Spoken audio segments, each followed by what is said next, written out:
అద్దాలు ఇది నేను 100 రూపాయలు కట్టాలి. కంప్లైంట్ సంబంధం లేనటువంటి వాళ్ళని తీసుకొచ్చి అనవసరంగా దీని మీద ప్రింట్ అండ్ ఎలక్ట్రానిక్ మీడియాలో లేనిపోయినటువంటి మాట్లాడడం, సోషల్ మీడియాలో పోస్టింగ్లు పెట్టడం, దాని మీద ఉద్రిక్తమైనటువంటి పరిస్థితులు వస్తున్నాయని చెప్పి రెండు. ఒకటేమో దాని మీద మీడియా, ఒకటేమో మా మీద కట్టినటువంటి ఈ ఫ్లెక్స్లు కట్టుకున్నారు. కొన్ని ఫ్లెక్స్లు కూడా పెట్టాం ఫోటోలు కదా, వీటి మీద విచారణ చేసి ఓవరాల్గా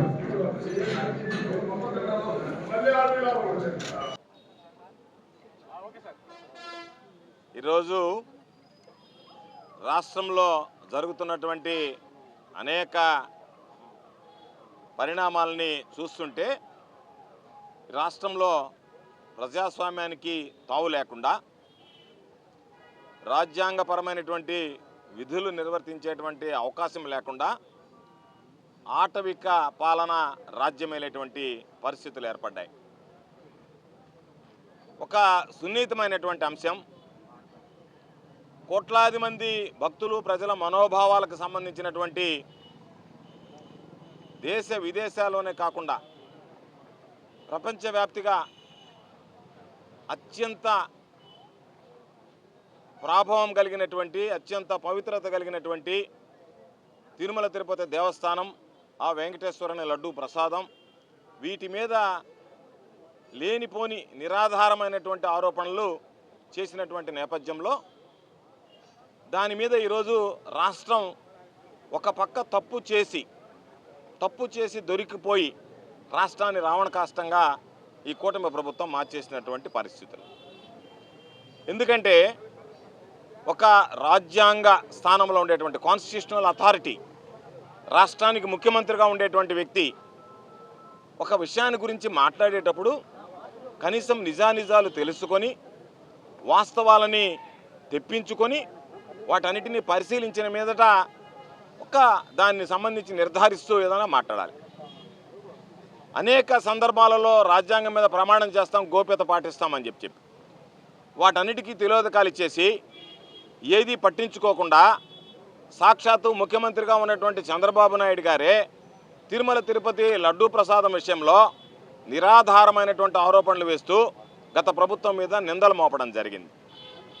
దానికి ఈరోజు సుప్రీంకోర్టు మందలించడం, ఒక బాధ్యతాయుతమైనటువంటి కర్తవ్యం, విధులు నిర్వహించేటువంటి వ్యక్తులు ఈ విధంగా మాట్లాడడం సరికాదు అని చెప్పి చంద్రబాబు నాయుడు మీద ఆగ్రహం వ్యక్తం చేయడంతో పాటు ఇది రాష్ట్ర ప్రభుత్వ పరిధిలో జరిగితే ఇది పక్కదారి పట్టేటువంటి అవకాశం ఉంది అని చెప్పి గ్రహించి సిబిఐ విచారణని ఆదేశించి ఆ సిట్ ఏదైతే స్పెషల్ ఇన్వెస్టిగేషన్ టీం ఏర్పాటు చేశారో దానిలో సిబిఐని కూడా వేసి వాళ్ళను కూడా కలిపి సిబిఐ అధికారులను వాళ్ళ పర్యవేక్షణలోనే దీనికి సంబంధించినటువంటి నిజానిజాలు నిర్ధారించండి అని చెప్పడం జరిగింది. ఈరోజు సిట్ వచ్చిన తర్వాత రెండు ప్రతిష్టాత్మకమైనటువంటి జాతీయ స్థాయి సంస్థలైనటువంటి national dairy development board, national dairy research institute NDDB, ఎన్డీఆర్ఐకి సంబంధించినటువంటి ఆ ప్రయోగశాలల్లో ఆ నెయ్యిని ఏదైతే వీళ్ళు చెప్పారో జంతువుల కొవ్వు కలిసింది అని చెప్పి ఎనిమల్ ఫ్యాట్ ఉంది అని చెప్పని చంద్రబాబు నాయుడు గారు మాట్లాడారో, అదేవిధంగా దానికి సంబంధించి ఫిష్ ఆయిల్ ఉంది, పిగ్ ఫ్యాట్ ఉంది అని చెప్పి పవన్ కళ్యాణ్ గారు మాట్లాడారో, దాని మీదట వాళ్ళు ఆ ప్రయోగశాలలకు పంపించి పరీక్షిస్తే ఆ ల్యాబ్ రిపోర్ట్లు వచ్చాయి. ఆ ల్యాబ్ రిపోర్ట్లు ఏమని వచ్చాయి? ఈరోజు వాటిల్లో గొడ్డు కొవ్వు కానీ, జంతు కొవ్వు కానీ, ఫిష్ ఆయిల్ కానీ, పంది కొవ్వు కానీ ఏది లేదు అని చెప్పి వాళ్ళు నిర్ధారించడం జరిగింది. మీరు ఏదైతే వైఎస్ఆర్ కాంగ్రెస్ పార్టీకి సంబంధించి ఆ రోజు టీటీడీ మెంబర్లుగా ఉన్నటువంటి వాళ్ళ మీద, చైర్మన్లుగా వ్యవహరించినటువంటి వ్యక్తుల మీద, గత ప్రభుత్వం మీద మీరు చేసినటువంటి నిందారోపణలు, నిరాధారమైనటువంటి ఆరోపణలన్నీ అవాస్తవాలను తేలిసిన తర్వాత మీరు అబద్ధాలు మాట్లాడారు, భక్తులకు సంబంధించినటువంటి మనోభావాలు దెబ్బతీశారు, వాళ్ళ దృష్టి మరల్చడానికి ఈరోజు మా మీద దాన్ని నెట్టివేయడానికి ప్రయత్నం చేశారనేటువంటిది ఈరోజు మీరు ప్రయత్నం చేసిన తర్వాత దాన్ని ప్రజల్లోకి వెళ్ళి వివరించాల్సినటువంటి బాధ్యత వైఎస్ఆర్ కాంగ్రెస్ పార్టీకి సంబంధించినటువంటి ప్రతి నాయకుడి మీద, కార్యకర్త మీద ఉంది. ఈరోజు మేము మాట్లాడడం కాదు, సాధారణ భక్తులే మాట్లాడుతున్నారు. ఇంత దుర్భరమైనటువంటి పరిస్థితులు, దారుణమైనటువంటి పరిస్థితులు, ఎంతమంది మనోభావాలను ఈరోజు చంద్రబాబు నాయుడు, పవన్ కళ్యాణ్ మాట్లాడినటువంటి మాటల వల్ల గాయపడ్డాయి. కాబట్టి మీరు తప్పు చేసినటువంటి వాళ్ళు మొగుండి కొట్టి మగసాలకు ఎక్కినట్టుగా ఈరోజు మరలా మీరు దాడిని కొనసాగిస్తా దానికి సంబంధించినటువంటి వాల్ పోస్టర్లు వేస్తా, దానికి సంబంధించినటువంటి ఫ్లెక్సీలు కడతా, ఇంకా మీ దాడి కొనసాగిస్తా, అబద్ధాన్ని నిజం చేయడానికి ప్రయత్నం చేస్తా. అందులో భాగంగా ఈరోజు మా వాళ్ళు వెళ్ళి, అయ్యా మీరు ఏ విధంగా ఫ్లెక్సీలు కడతారు ఇంత నిరాధారంగా, మీకు ఏమి హక్కు ఉంటే ఏమి అధికారం ఉంటే జగన్మోహన్ రెడ్డి గారు, వైవి సుబ్బారెడ్డి గారు, భూమన్ కరుణాకర్ రెడ్డి గారి పేరుతో మీరు ఫ్లెక్సీలు కడతారు?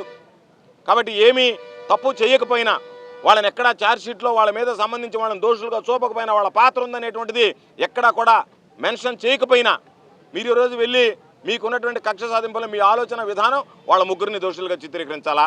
కాబట్టి సిబిఐ చిత్రీకరించలేదు కాబట్టి మేమే చిత్రీకరిస్తామన్నట్టుగా ఊరు పేరు లేనటువంటి వాళ్ళతో మీరు ఫ్లెక్సీలు కడితే, ఆ ఫ్లెక్సీల వద్ద గందరగోళం జరిగితే దాన్ని తీసేస్తే పోలీసులు వెళ్ళి అడ్డుకుంటారు. తీయకపోతే భక్తుల మనోభావాలు దెబ్బతున్నాయని చెప్తారు. ఈరోజు వైఎస్ఆర్ కాంగ్రెస్ పార్టీ తెలుగుదేశం పార్టీకి సంబంధించినటువంటి వ్యక్తులే కాదు, తెలుగుదేశం పార్టీ చేస్తున్నటువంటి విధానాల మీద భక్తులు, సామాన్య మానవులు కూడా తిరగబడేటువంటి పరిస్థితి ఏర్పడింది. దానికి సంబంధించి అడిగితే ఇళ్ల మీద దాడులు చేస్తారా, ఇళ్ళు తగలబెడతారా, భౌతికంగా నిర్మూలిస్తారా, మా వాళ్ళ మీద హత్యాయత్నం చేస్తారా, అంటే మమ్మల్ని చంపేస్తారా, మమ్మల్ని అందరినీ భౌతికంగా నిర్మూలిస్తారా, అంటే మిమ్మల్ని ప్రశ్నిస్తే మీరు ఆలోచన చేసేది నోరు ఎత్తినటువంటి వాడిని గొంతు నక్కడమే కాకుండా శాశ్వతంగా చంపేస్తే ఇంకా వాళ్ళు మమ్మల్ని మాట్లాడేటువంటి వాళ్ళు ఉండరు, ప్రశ్నించే వాళ్ళు ఉండరు అనేటువంటి ఆలోచనతో ఉన్నారా? ఇది ఎక్కడైనా జరిగిందా? ఈ రాష్ట్రంలో ఎప్పుడైనా ఈ జంగిల్ రాజు ఉన్నప్పుడు జరుగుతుంది తప్ప ఎప్పుడైనా గతంలో ఇటువంటి పరిస్థితులు మనం చూసామా, ఏర్పడ్డాయా? అందుకనే ఈరోజు నేరుగా పోలీస్ స్టేషన్కి వెళ్ళాం. వీటన్నిటికీ కారణం చంద్రబాబు, ఈరోజు ఉన్నటువంటి ప్రభుత్వం. కాబట్టి ప్రభుత్వ పెద్దలే దగ్గరుండి ప్రోత్సహించి మా వాళ్ళందరినీ లోపల పెట్టి గేట్లు వేసి మీరు బయటకు రావద్దు అని చెప్పి బయట వ్యక్తులు తీసుకొచ్చి పెట్రోల్ బాంబులతో నిన్న జోగి రమేష్ గారు ఇల్లు దాడి చేశారు. మొన్న 6 గంటల సేపు బీభత్సం చేస్తే అసలు ఈ రాష్ట్రంలో పోలీసు వ్యవస్థ పనిచేస్తుందా? శాంతి భద్రతలు ఏ విధంగా అదుపు తప్పాయి? ఎప్పుడన్నా ఈ రాష్ట్రంలో ఏదన్నా ఇళ్ల మీదకు పోయి పెట్రోల్ బాంబులు వేసి ఇల్లు తగలబెట్టినటువంటిది, కుటుంబ సభ్యులు ఉన్నప్పుడు కుటుంబ సభ్యుల మీద దాడి చేయడం, వాళ్ళ ముందే వాళ్ళని మేము చంపుతాము నిన్నని చెప్పడం, చెప్పులు మాట్లాడడం, మాట్లాడకూడనటువంటి పదజాలం దూషించడం, ఇవన్నీ కూడా ఎప్పుడు చూడలేదు. కాబట్టి అటువంటి ఒక విష సంస్కృతిని ఈరోజు కూటమి ప్రభుత్వం అధికారం వచ్చింది కదా అని చెప్పి వాటిలన్నింటిలో కూడా ఈరోజు ప్రవేశపెట్టింది. ఆంధ్ర రాష్ట్రంలో ఆంధ్ర రాష్ట్రానికి పరిచయం చేసింది.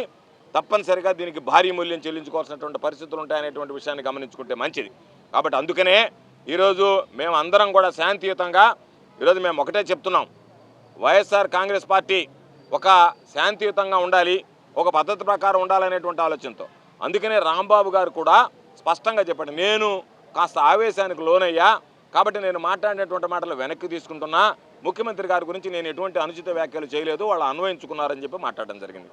ఎవరి మీదైతే మీరు చెప్పారో ఆ వ్యక్తే బయటకు వచ్చి నేను మిమ్మల్ని అనలేదు అన్న తర్వాత వివాదం అంతటితో సమస్యపోతుంది. లేదు మీరు అన్నారు, మీరు మమ్మల్ని అన్నారు, ముఖ్యమంత్రిని అన్నారు అని చెప్పంటే మీ ఉద్దేశం ఏంటంటే ఈరోజు లడ్డు విషయం ప్రజలకు తెలియకూడదు, లడ్డు విషయం భక్తులకు తెలియకూడదు, లడ్డు విషయంలో మీరు భ్రష్టు పట్టిపోయారు కాబట్టి దాని నుంచి బయటపడాలా, దాని నుంచి దారి మళ్లించాలా, దాని నుంచి దృష్టి మళ్లించాలా, డైవర్షన్ పాలిటిక్స్ చేయాలా, కాబట్టి ఇడు తగలబెట్టాలా, వాళ్ళ మీద దాడులు చేయాలా, దాని ద్వారా ఉన్నటువంటి అసలు విషయాన్ని పక్కదారి పట్టించాలనేటువంటి ఆలోచన మీరు చేసేటువంటి ఆలోచన 2. ఎందుకంటే 2 తప్పులు చేశారు. ఒకటి లడ్డు విషయం, రెండవది గీతం యూనివర్సిటీకి ఏదైతే లోకేష్ వాళ్ళ షడ్డకుడు ఉన్నాడో కో బ్రదరు ఎంపీగా ఉన్నటువంటి శ్రీభరత్కి దాదాపుగా 5,500 కోట్ల రూపాయలకు సంబంధించినటువంటి స్థలాన్ని మీరు అప్పచెప్పారు. గత ప్రభుత్వం ఏదైతే జగన్మోహన్ రెడ్డి గారు దానికి సంబంధించి కాపాడాడో ఆ స్థలాన్ని అప్పనంగా మీరు అప్పచెప్పారు. కాబట్టి ఈ విషయాలు ప్రజల్లోకి పోకూడదు, మీ దోపిడీ బయటపడకూడదు, మీ దొంగతనం బయటపడకూడదు, మీరు చేసినటువంటి అసత్యమైనటువంటి ఆరోపణలు బయటపడకూడదు. కాబట్టి దాని దృష్టి మరల్చడానికి ఈరోజు మీరు రకరకాలైనటువంటి కారణాలు పెట్టి ఈరోజు మా వాళ్ళని హింసించడం, మా వాళ్ళ మీద దాడులు చేయడం, ఏదన్నా మాట్లాడితే తీసి మమ్మల్ని తగలబెట్టడం, పోలీసుల దగ్గరుండి వాళ్ళకి సెక్యూరిటీ ఇచ్చి ప్రొటెక్షన్ ఇచ్చి దిష్టి బొమ్మలు తగలబెట్టించడం. ఏ రోజైనా ఈరోజు మేము వెళ్తాం, ఏమి తెలుగుదేశం వాళ్ళు దిష్టి బొమ్మలు తగలబెట్టారు, మేము ఎందుకు తగలబెట్టకూడదు? చంద్రబాబు నాయుడుది, పవన్ కళ్యాణ్ది, లోకేష్ల దిష్టి బొమ్మలు అంటే మీరు ఉండేది, పోలీసులు ఉండేది ఒకరికి సంబంధించినటువంటి దిష్టి బొమ్మలు తగలబెట్టడానికా? ఒకరి దిష్టి బొమ్మలు తగలబెడుతుంటే ఈరోజు మేము అడుగుతున్నాం పోలీసు వ్యవస్థ, నేను అడుగుతున్నాను ఎస్పీ గారిని. ఈరోజు నిన్న ప్రతి మండల వ్యాప్తిగా ప్రతి దగ్గర కాల్చారు మా సంబంధించినటువంటి దిష్టి బొమ్మల్ని. అదేవిధంగా ఎవడన్నా ఒక దిష్టి బొమ్మ తీసుకొని వస్తానంటే మీరు ఒప్పుకుంటారా? ఎందుకు ఒప్పుకోరు? మీరు సమానంగా విధులు నిర్వహిస్తున్నారా, లేకపోతే పక్షపాత ధోరణితో ప్రవర్తిస్తారా అనేటువంటిది ఈ సంఘటనలు గుర్తు చేయటం లేదా? కాబట్టి ఖచ్చితంగా ఈరోజు నేను పోలీసుని, ఎస్పీ గారిని కోరేది, మీరు శాంతి భద్రతలు అదుపులో పెట్టాలి అనుకుంటే పక్షపాత ధోరణి విడనాడండి. మీరు అధికార పార్టీకి కొమ్ము కాయకండి. అధికార పార్టీ వాళ్ళు ఏం చెప్తే దానికి జీ హుజూర్ అన్నట్టుగా వాళ్ళు చేసినటువంటి వాటిల్లో వాళ్ళ ఇష్ట ప్రకారం మేము నడుచుకుంటాం అనేటువంటి పరిస్థితి వస్తే అది ప్రజాస్వామ్యంలో వీలు కాదు. ప్రజలు తిరగబడ్డం ప్రారంభిస్తే బ్రిటిష్ పాలకులను తరిమి కొట్టినటువంటి దేశం గుర్తుంచుకోండి. కాబట్టి ప్రజల్లో చైతన్యం వస్తే, ప్రజల్లో అటువంటి రెవల్యూషన్ స్టార్ట్ అయితే ఆ విప్లవం అనేటువంటిది చాటు తిరుగుబాటు అనేటువంటిది కానీ ప్రారంభమైతే పోలీసులు చాలరు, వ్యవస్థ చాలదు. కాకపోతే కొంత ప్రాణ నష్టం జరిగితే జరగవచ్చేమో కానీ దానికి ఎవరం కూడా వైఎస్ఆర్ కాంగ్రెస్ పార్టీ సిద్ధంగా లేం. కాబట్టి వీటన్నిటిని దృష్టిలో పెట్టుకొని ఇప్పటికైనా మేము పోలీస్ ఎస్పీ గారిని అడిగేది, మేము ఇచ్చినటువంటి కంప్లైంట్లు ఏదైతే ఉన్నాయో వాటిని రిజిస్టర్ చేయండి, వాటి మీద విచారణ చేయండి, వెంటనే చర్యలు తీసుకోండి.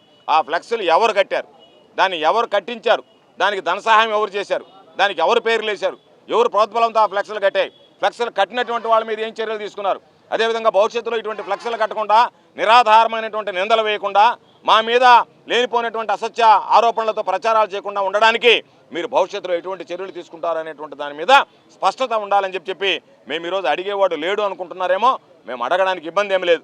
మేము అడిగినా సరే చెవిటివాడి ముందు శంఖం వదినట్టుగా మీరు పెడచెమని పెడుతున్నారు కాబట్టి పట్టించుకోవడం లేదు. కాబట్టి ఈరోజు మేము పెద్దగా పోలీసుకి సంబంధించినటువంటి కాగితాలు ఇవ్వలే. అయినా సరే ఈరోజు మీరు చేస్తున్నటువంటి అన్యాయాలు అకృత్యాలు చూసిన తర్వాత నేరుగా వెళ్ళాం పోలీసు స్టేషన్కి వెళ్ళి వేదాయపాలెం పోలీస్ స్టేషన్లో నేను, నాతో పాటు శాసనమండలి సభ్యులుగా ఉన్నటువంటి సోదరులు పర్వతిరెడ్డి చంద్రశేఖర్ రెడ్డి గారు, అదేవిధంగా మరొక సోదరుడు రూరల్ నియోజకవర్గ వైఎస్ఆర్ కాంగ్రెస్ పార్టీ ఇన్ఛార్జిగా ఉన్నటువంటి విజయ్ కుమార్ రెడ్డి గారు, మాకు సంబంధించినటువంటి స్థానిక సంస్థలకు సంబంధించినటువంటి కార్పొరేటర్లు, జడ్పీటీసీలు, మండల పరిషత్ అధ్యక్షులు, ఎంపీపీలు, స్థానికంగా ఉండేటువంటి వివిధ హోదాలో ఉండేటువంటి వైఎస్ఆర్ కాంగ్రెస్ పార్టీ నాయకులు, కార్యకర్తలు అందరం వీళ్ళు ఇచ్చాం.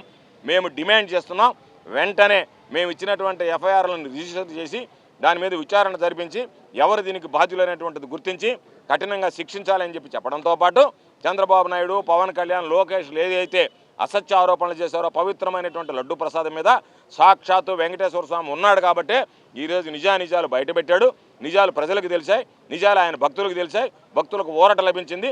కాకపోతే భక్తులకి తీవ్రమైనటువంటి మనోవేదన కలిగించినటువంటి వీళ్ళు ముగ్గురు, చంద్రబాబు నాయుడు, పవన్ కళ్యాణ్, నారా లోకేష్, దానితో పాటు రెచ్చిపోయినటువంటి మంత్రులు అందరూ కూడా బేషరతుగా భక్తులకు క్షమాపణ చెప్పాలి, చెంపలు వేసుకోవాలని చెప్పి డిమాండ్ చేస్తున్నాం.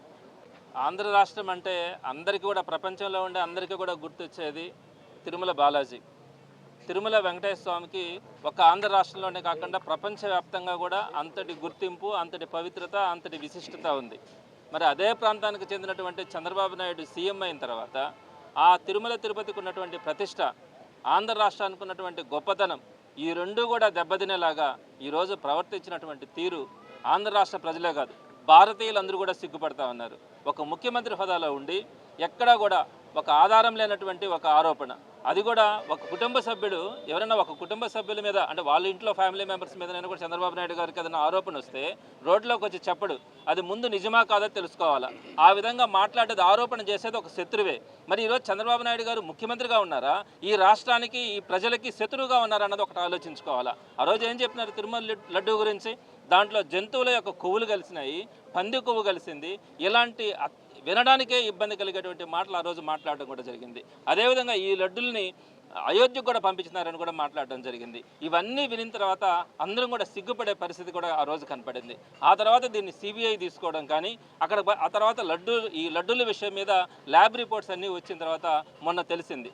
ఆ రోజు చంద్రబాబు నాయుడు గారు చెప్పినవన్నీ కూడా అబద్ధాలు, అవన్నీ కూడా అసత్యాలు, వాటిలో ఎలాంటి కల్తీ లేదని చెప్పి ఈరోజు రిపోర్ట్స్ అన్నీ వచ్చిన తర్వాత దాని గురించి, మన తిరుమల తిరుపతి యొక్క పవిత్రత గురించి కానీ, ఆ లడ్డు యొక్క విశిష్టత గురించి కానీ, మరలా దాని యొక్క పవిత్రత అలానే కాపాడుకునేదానికి వైఎస్ఆర్సీపీ ప్రయత్నిస్తూ ఉంటే, లేదు అది అపవిత్రమే, తిరుమల తిరుపతిలో అపవిత్రం జరిగిందని చెప్పి ఫ్లెక్సీలు వేసినటువంటి దుర్మార్గమైనటువంటి పరిపాలన మనం ఎక్కడా కూడా చూడలేం.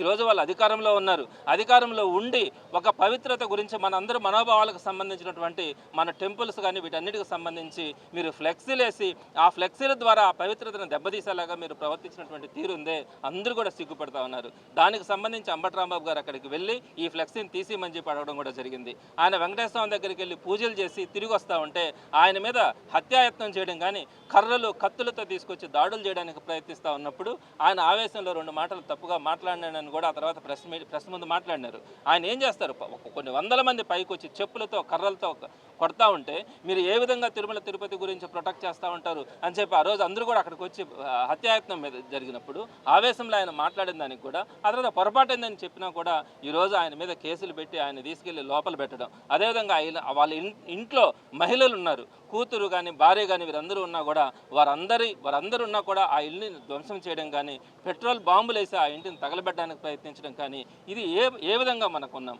ఆంధ్ర రాష్ట్రం అన్నా, ప్రత్యేకంగా మన నెల్లూరు అన్నా కూడా చాలామంది ఒక ప్రశాంతమైన వాతావరణం కలిగినటువంటి రాష్ట్రం అని కానీ జిల్లా అని కానీ అనుకుంటారు. మరి ఇక్కడ నెల్లూరు జిల్లాను పాడు చేస్తున్నారు. ఈ ఆంధ్ర రాష్ట్రం యొక్క ఇమేజ్ని కూడా ఈరోజు ఎక్కడ కూడా ఆంధ్ర రాష్ట్రం అంటే ఇంత దుర్మార్గమైందా, ఇక్కడ బీహార్ కంటే కూడా అత్యంత పాశకమైనటువంటి పరిపాలన ఈరోజు మన ఆంధ్ర రాష్ట్రంలో ఉందా అనే పరిస్థితి ఈరోజు ప్రపంచం అంతా కానీ భారతదేశం అంతా కానీ అనుకునేలాగా ఈరోజు చంద్రబాబు నాయుడు గారు కానీ లోకేష్ గారు కానీ ప్రవర్తిస్తూ ఉన్నటువంటి తీరు ఈరోజు అందరం కూడా బాధపడతా ఉన్నాం. తప్పకుండా కూడా ఈరోజు పెద్దలు గోవర్ధన్ రెడ్డి గారు కానీ విజయన్నతో కానీ కలిసి ఈరోజు రిప్రజెంటేషన్ కూడా ఇవ్వడం జరిగింది.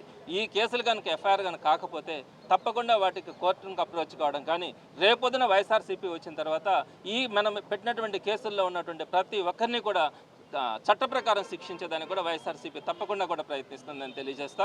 అదేవిధంగా చంద్రబాబు నాయుడు గారు ఇప్పటికైనా తెలుసుకోవాలా, ఆయన అధికారం కోసం, ఆయన ముఖ్యమంత్రి పదవి కోసం ఎంతటి దానికైనా కూడా ఆయన ఒడిగొట్టే మనస్తత్వాన్ని మనం అంతకుముందు నుంచి కూడా చూస్తూ ఉన్నాం. కుటుంబ సభ్యులు కాదు, ఎవరినైనా కూడా దానికి సంబంధం లే, అందరినీ వాడుకుంటాడు. ఈరోజు వెంకటేశ్వర స్వామిని కూడా నీ అధికార దాహానికి నువ్వు మన ప్రతిష్టని మనకున్నటువంటి మనోభావాలని దెబ్బతీసే విధంగా చంద్రబాబు నాయుడు గారు ప్రవర్తించడం మాత్రం అత్యంత సిగ్గుచేటని మాత్రం తెలియజేస్తా ఉన్నాను.